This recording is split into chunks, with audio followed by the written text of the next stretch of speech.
Patrick Kelly's East Tyrone Brigade had attacked 2 Royal Ulster Constabulary stations in 18 months. They targeted the same type of outpost, isolated, part-time, rural, in their East Tyrone and North Armagh operating area. They struck at the same time of evening when the shift was ending and a handful of officers were inside finishing up. At Ballygawley in December 1985, 2 armed units struck simultaneously.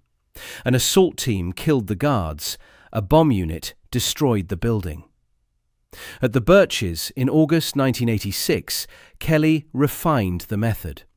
A stolen JCB digger, its bucket packed with 200 pounds of explosive, driven through the perimeter fence, while others raked the station with automatic fire. On the 8th of May 1987, they came back with the digger method at Loughgall. British intelligence had been watching the pattern build. This is how they got caught. Patrick Kelly took command of the East Tyrone Brigade in 1985. He operated across County Tyrone, and by the time he assumed the OC role, the brigade had already established itself as one of the Provisional IRA's most capable units in the province. Kelly brought a strategic theory to the job. Isolated, part-time RUC stations could be attacked, destroyed, and prevented from being rebuilt. The goal was to deny the security forces their physical presence across East Tyrone and North Armagh, station by station. IRA Northern Command approved the plan. What Kelly needed was a method that worked. He found one on a Saturday evening in December 1985. At 18:55 on the 7th of December, the East Tyrone Brigade launched a coordinated assault on the RUC base at Ballygawley, County Tyrone. Kelly deployed 2 separate active service units simultaneously, an armed assault team and a bomb unit, both under his direct command. The assault team was armed with AK-47 and AR-15 rifles. They hit the station at shift change, when the handful of RUC officers inside were handing over to the next shift, and the guards at the gate hadn't yet been relieved. The IRA's own magazine, Iris, described it in its October 1987 edition. One volunteer took up a position close to the front gate. 2 RUC men opened the gate, and the volunteer stepped forward, shooting them both dead at point-blank range. Volunteers firing AK-47 and Armalite rifles moved into the barracks, raking it with gunfire. Having secured the building, they planted a 100-pound bomb inside. The bomb exploded, totally destroying the building after the volunteers had withdrawn to safety. Constable George Gilliland, age 34, and Reserve Constable William Clements, age 52, were killed at the gate. 3 more RUC officers were wounded. The station was completely destroyed. Clements' revolver was taken by the attackers. The IRA claimed the attack via telephone call to a Belfast television station. Iris characterised Ballygawley as one of the Provisional IRA's biggest operations of that period. The British government responded by boosting Army and UDR patrols in isolated areas. Royal Engineers rebuilt the station in 1986. What Ballygawley established wasn't simply a successful attack. It was a template. Isolated rural RUC station. Part-time staffing. Evening timing timed to the shift change. 2 ASUs deployed in parallel, one for fire, one for the bomb. A single commander controlling both. Within 12 days, the same brigade launched mortar attacks on Tynan on the 11th of December and Castledurg on the 19th. The pace showed an organised unit operating to a plan, not a one-off. The bomb at Ballygawley was placed by hand. The assault team had to secure the building, carry the device in, and set it. That was the method's main exposure, It required physical entry and direct confrontation with officers inside. Over the next 9 months, Kelly would eliminate that vulnerability entirely. The Birches is a small rural townland near Portadown, County Armagh. The RUC station there was unmanned on the night of August 11th, 1986. That distinction matters. The Ballygawley assault had required direct confrontation with armed officers to get the bomb inside. Kelly's solution to that problem was a JCB excavator, its front bucket loaded with a 200-pound bomb, driven directly through the perimeter fence and jammed against the building wall, while the rest of the team raked the structure with automatic fire. HistoryNet's account is specific.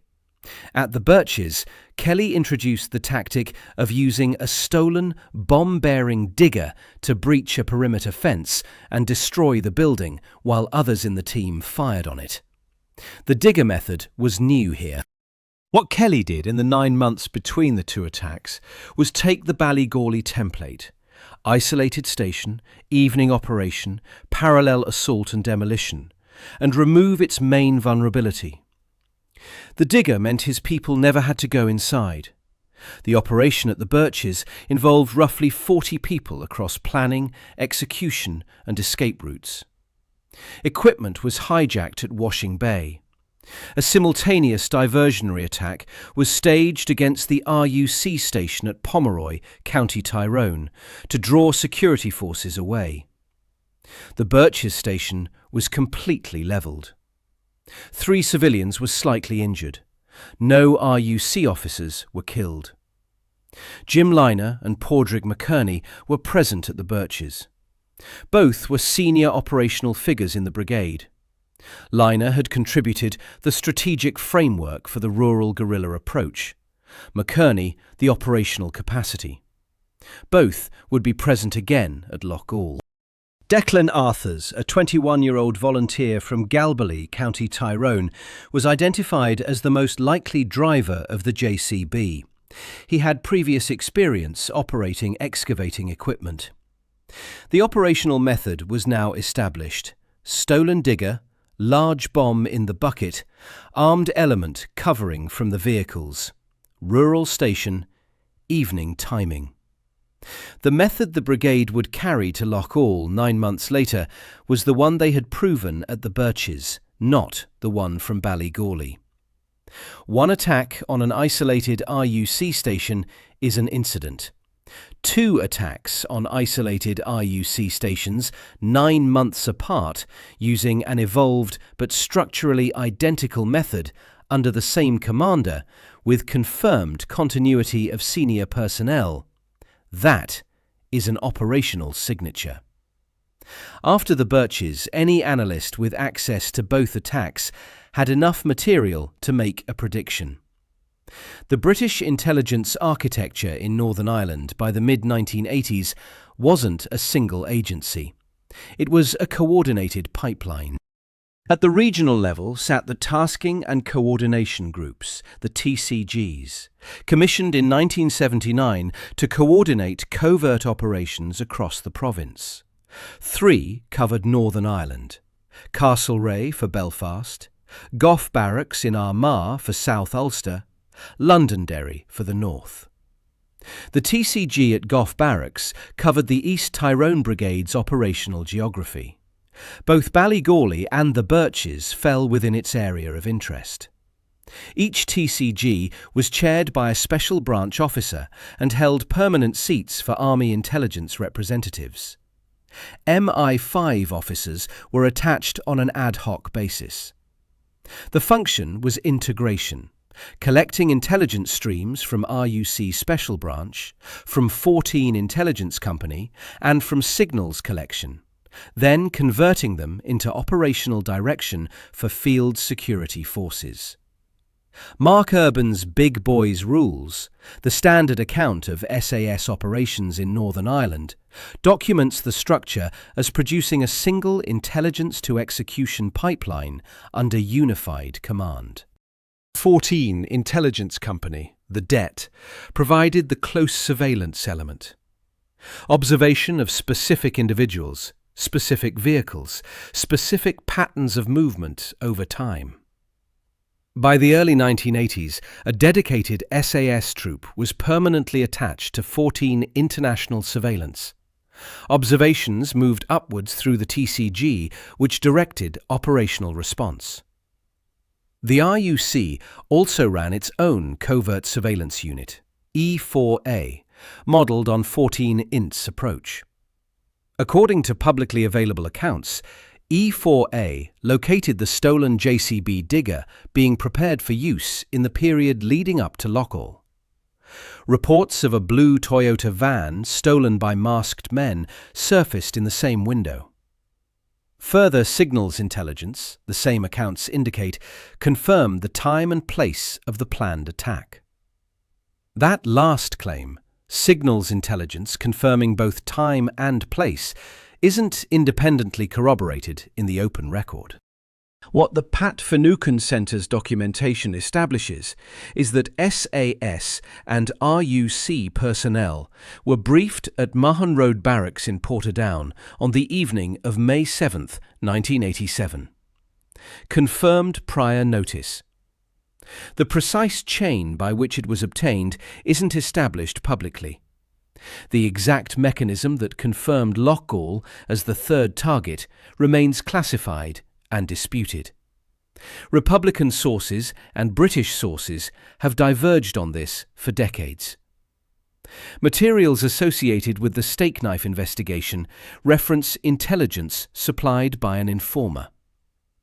A BBC report from 2016 noted that police would have to examine nearly 10 million intelligence records to meet disclosure requirements for legal proceedings arising from the operation.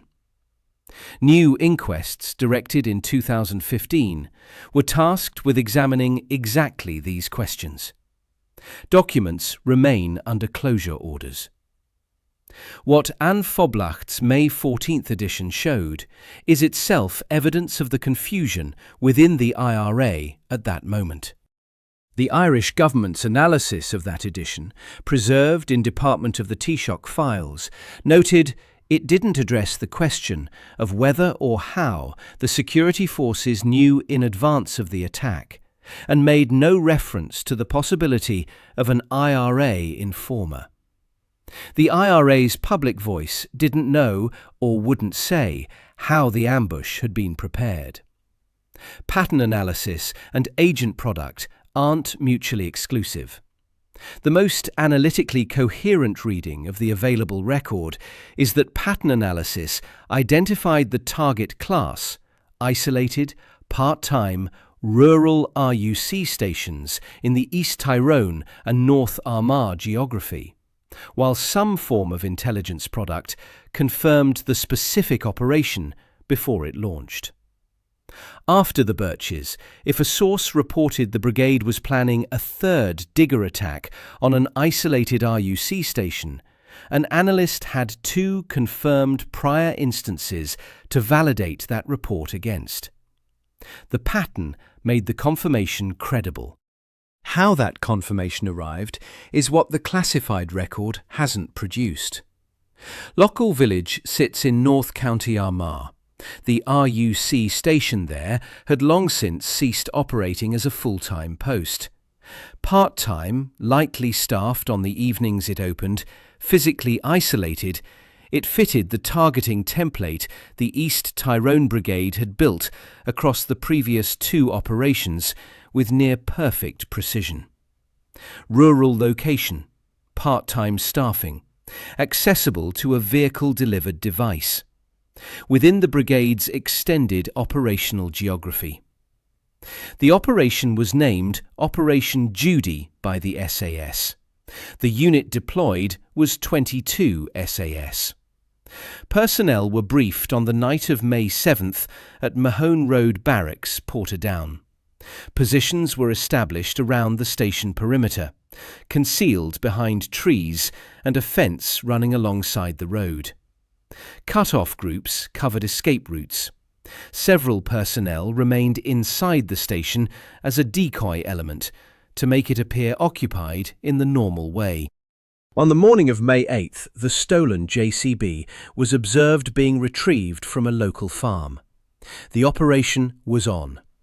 At approximately 19:15, the sequence unfolded as the intelligence picture had predicted. A blue Toyota Hiace van drove past the Loughgall RUC station, a reconnaissance pass. A few minutes later, it returned. Following it was the stolen JCB, 3 hooded men in the cab, a large oil drum packed with between 300 and 400 pounds of explosive in the bucket, 5 armed men in the van. The SAS held position. The JCB crashed through the wire fence around the station perimeter. The 3 men jumped clear from the cab, one lighting the fuse on the oil drum. As they ran from the digger, the 5 men from the van opened fire on the station. The ambush was sprung. All 8 IRA members were killed. The explosive in the digger's bucket detonated, destroying the station. The 8 men who died were Patrick Kelly, Jim Liner, Padraig McKerney, Declan Arthurs, Seamus Donnelly, Tony Gormley, Eugene Kelly, and Gerard O'Callaghan. Arthurs was 21, Donnelly was 19, Gormley was 25, McKerney was 32, Patrick Kelly was 30. Anthony Hughes, a 36-year-old civilian with no connection to the IRA, was driving through the area with his brother Oliver when they entered the firefight zone. Anthony was killed, Oliver was seriously wounded. The British government subsequently compensated the family. Anthony Hughes's death, the manner in which it occurred, the question of whether the SAS cut-off group had reasonable grounds to fire on the vehicle, sits at the centre of the inquest proceedings, directed in 2015.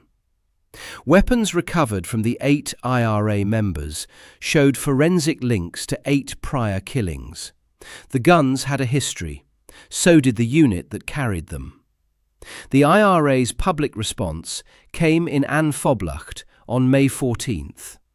Almost the entire edition was devoted to Loughgall. The front page banner headline read, "Loughgall Martyrs." The statement from the East Tyrone Brigade acknowledged the attack. It described the ambush, but didn't explain how it had been anticipated. The Army Council's internal assessment has never been made public. The strategic impact was severe and sustained. Between May 1987 and February 1992, 28 members of the East Tyrone Brigade were killed by security forces. The brigade rebuilt enough to carry out further operations, a £1,000 van bomb outside Loughgall station in September 1990, the Clonoe ambush in February 1992, but the attrition rate through the late 1980s represented continued British pressure on a unit that had lost 8 of its most experienced operators, including its OC, its chief strategic architect in Liner, and its primary operational planner in McKerney, in a single evening. The digger and van template was never used again by the East Tyrone Brigade. The specific method refined across 2 operations, the method that had worked at the Birches, was retired from the IRA's inventory of attack forms after May 8, 1987.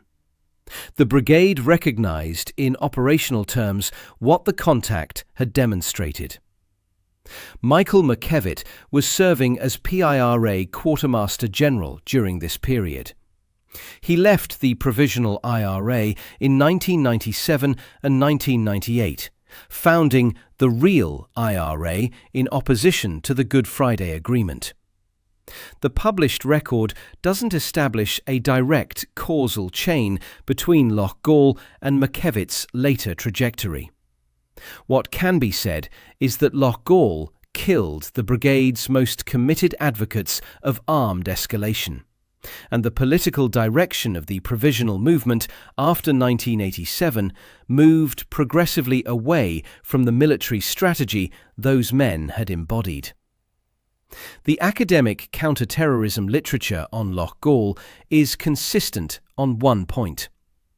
The operation demonstrated something about how operational repetition functions in a counterinsurgency environment.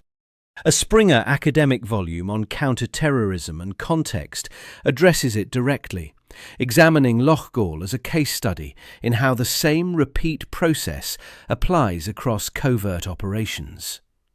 The principle isn't unique to Northern Ireland. Pattern of life methodology, tracking a unit's behaviour across multiple engagements to identify predictable elements, became formalised across counter-terrorism operations in the decades following the Troubles. The analytical foundation at Loughgall is the same one embedded in how targeting functions in any sustained counterinsurgency. If you watch a unit long enough, their patterns become your plan. The East Tyrone Brigade was, by the standards of the Provisional IRA in the mid-1980s, a sophisticated unit. Well organised, technically adept, operationally disciplined. Under Kelly, it became the most active IRA unit in the province. The decision to repeat the isolated station method wasn't negligence. It was rational. Ballygawley had worked. The Birches had worked. The digger method was more efficient than manual bomb placement. No obvious operational reason existed to change it. That is precisely the problem. When a method works, the incentive is to use it again. The method becomes the unit's signature. A signature is readable. After 2 instances, an analyst with access to both attacks could construct a specific prediction. Same brigade, same target category, digger delivery method, same geographic area, same time of evening. That prediction was specific enough to act on, and once confirmed, to prepare for. Raymond Murray's The SAS in Ireland, the primary Republican side account of the operation, disputes the framing of Loughgall as a straightforward intelligence success, and argues the operation should be characterised as a deliberate ambush of men who could have been arrested. Murray's account documents the Republican perspective and deserves to sit in the record. The British government's position is that the SAS responded to an armed attack in progress. Both accounts agree on the basic facts of what happened on May 8th. Neither has produced a complete accounting of the intelligence chain that made it possible. What the open record establishes, after the Birches, the pattern was complete enough for a competent analyst to read it. Whether agent product confirmed the Loughgall operation specifically, whether signals intelligence confirmed it, whether pattern analysis generated the authorization, those questions are what the nearly 10 million intelligence records the police were ordered to examine for the inquest process are meant to answer. They haven't been answered publicly. They may not be for a long time. Patrick Kelly thought a third attack would work because the first 2 had. That is a reasonable assumption in most disciplines. It's the wrong assumption when your enemy is also your audience. Loughgall is what happens when the people watching you have been watching long enough. Subscribe for more stories like this.